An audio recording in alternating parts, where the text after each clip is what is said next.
Les responsables du mouvement du 5 juin Rassemblement des forces patriotiques, M5-RFP, Malikura étaient face à la presse, le samedi 14 janvier 2023 à Kalabankoro pour dénoncer la dégradation de la situation sécuritaire, économique et sociale au Mali.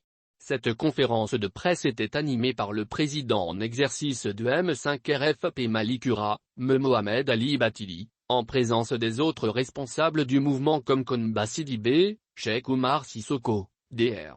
Bourema Traoré, Mahamadou Kezita.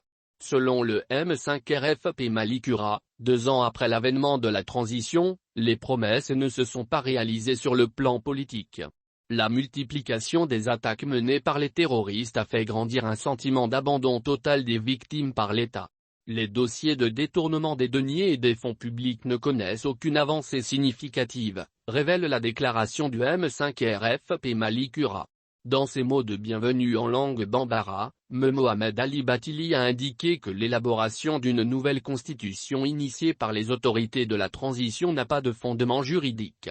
À sa suite, le vice-président du M5-RFP Malikura, Dr. Bourema Traoré a lu la déclaration du mouvement dans laquelle il souligne que beaucoup de signaux concordants sont là pour indiquer que les citoyens qui ont massivement soutenu la conduite de la transition, commencent à s'interroger et même à s'inquiéter par rapport à celle-ci. Selon lui, la lutte de M5-RFP menée contre le régime d'Ibrahim Boubacar Keïta visait à mettre un terme à un manque de justice sociale.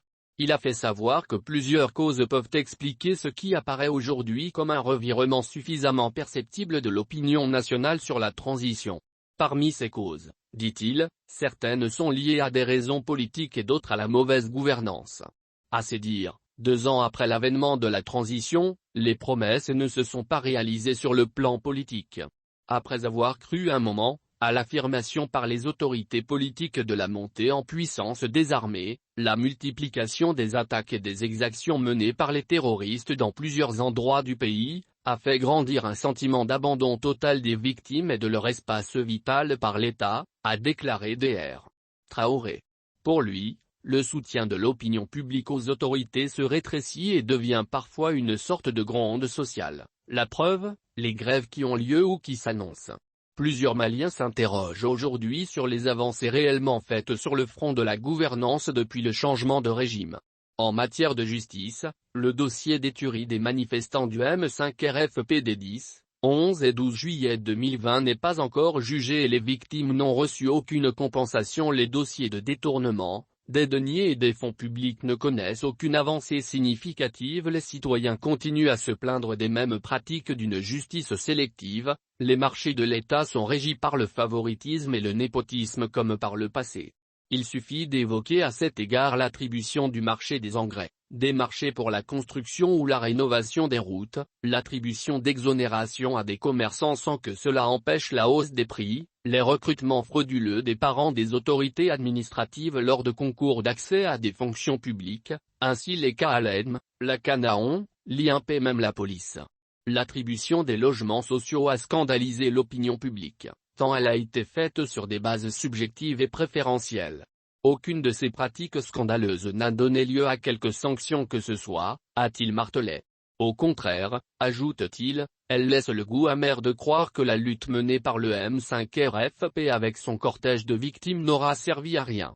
À l'en croire, une autre frustration pouvant justifier la réaction de l'opinion publique est l'augmentation des budgets du CNT, de la présidence de la transition et de la sécurité d'État.